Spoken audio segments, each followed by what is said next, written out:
বাঁচাও বাঁচাও, আমাকে ছাড়ো বুড়িমা।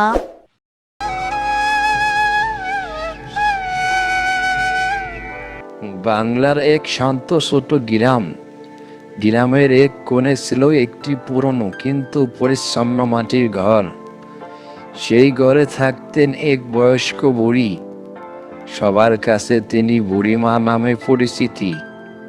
তার ছিল ছোট একটি খামার, আর সেই খামারে ভর্তি লালন পালন সুন্দর সুন্দর মুরগি।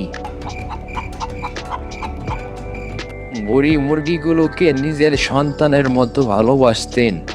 প্রতিদিন সময় মতো খাওয়াতেন, পানি দিতেন, কথা বলতেন, এমনকি ওদের সাথে হাসি ভাগ করতেন। একদিন বনের গভীরে বসে এক চতুর শিয়াল খুব জোরে জোরে পেট চুলকাতে চুলকাতে বলল, আজ যে কপালে কিছুই জুড়ছে না, 2 দিন ধরে ঠিক করে পেট ভরে খাইনি। কোথায় থেকে একটু মোটা মুরগি পাওয়া যায়?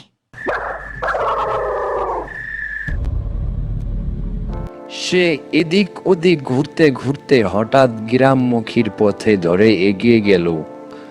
দূর থেকে সে দেখতে পেল একটা খামার, আর ঘরের পাশে খাঁচায় অনেকগুলো মোটা মোটা মুরগি পাখা ঝাপটাচ্ছে।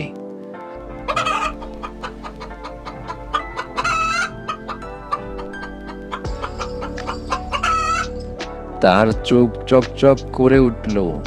আহা, এত তো স্বর্গ, এত মুরগি, আজকে রাতে ভোজ তো পাকা।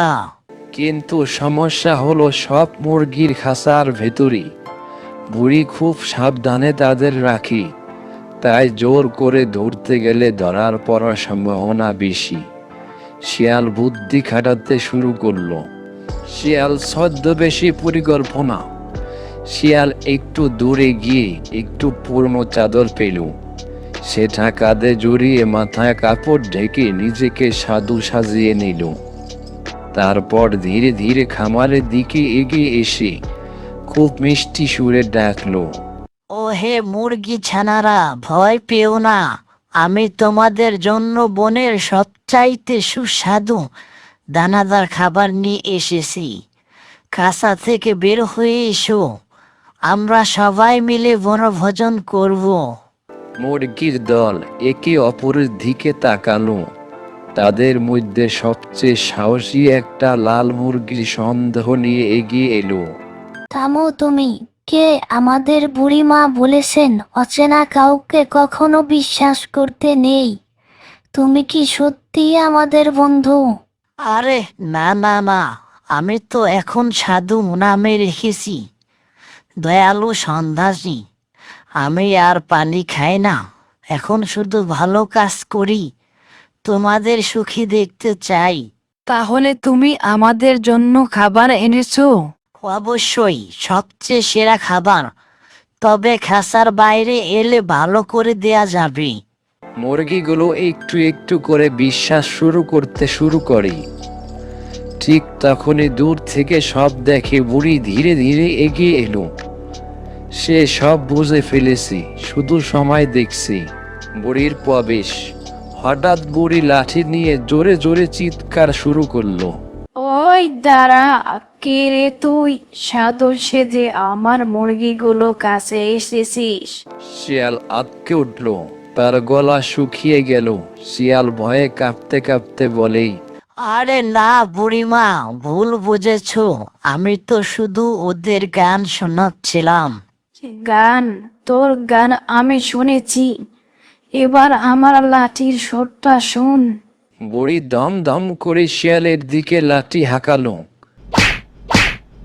শিয়াল লেজ গুটিয়ে দৌড়ে পালালো। পরের দিন শিয়াল বনে এসে কাঁদতে লাগলো। না, আমি হাল ছাড়বো না, ওই মুরগিগুলো আমার হবেই।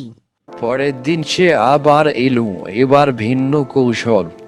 সে কাঁচার সামনে দাঁড়িয়ে কেঁদে কেঁদে বলল, ওই মুরগিরা, আমি খুব অসহায়, আমাকে একটু পানি দেবে? আমি না খেয়ে মরতে বসেছি। মুরগিরা দয়া লেগে গেল। কিন্তু তুমি তো গতকাল আমাদের ঠগাতে এসেছিলে। না না না, কালকে ভুল হয়েছিল, আজ সত্যিই সাহায্য চাই। মুরগিরা খাঁচার দরজার কাছে এগিয়ে এলো। ঠিক তখনই বুড়ি আবার আড়াল থেকে সব দেখছিল। সে চুপচাপ বসে রইল, দেখতে চায় শিয়াল এবার কি করে। ঠিক তখন শিয়াল আচমকা খাঁচার ফাঁক দিয়ে হাত ঢুকিয়ে একটা মুরগি ধরতে গেল। বাঁচাও বাঁচাও! আজ তোদের ছাড়া যাবে না। সে লাঠি নিয়ে এমন পেটালো যে শিয়াল দৌড়ে প্রাণ বাঁচালো। কয়েকদিন পর শিয়াল আবারও বড় ফন্দি আঁটলো। সে রাতে চুপি চুপি খাবারের চারপাশ ঘোরাঘুরি শুরু করলো। আকাশ ভরা অন্ধকার, চারদিক নীরবতা। হঠাৎ সে খাঁচার তালা ভাঙার চেষ্টা করলো। এই শব্দ শুনে বুড়ি চোখ খুলে ফেলল। সে আগেই প্রস্তুত ছিল, আজ তাকে শিক্ষা দিতেই হবে। বুড়ি ধীরে ধীরে উঠল, একটা বড় জাল নিল আর নিঃশব্দে পেছন থেকে এসে পুরো জাল দিয়ে শিয়ালকে আটকে ফেলল।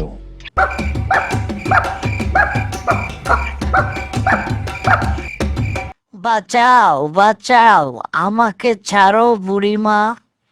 আজ আর ছাড়বো না, গ্রামবাসীকে দেখাতে হবে তোর আসল মুখ। সকালে মানুষজন জড়ো হলো, সবাই বলল, এই শিয়াল গ্রাম জুড়ে ঝামেলা করেছে, শাস্তি দাও।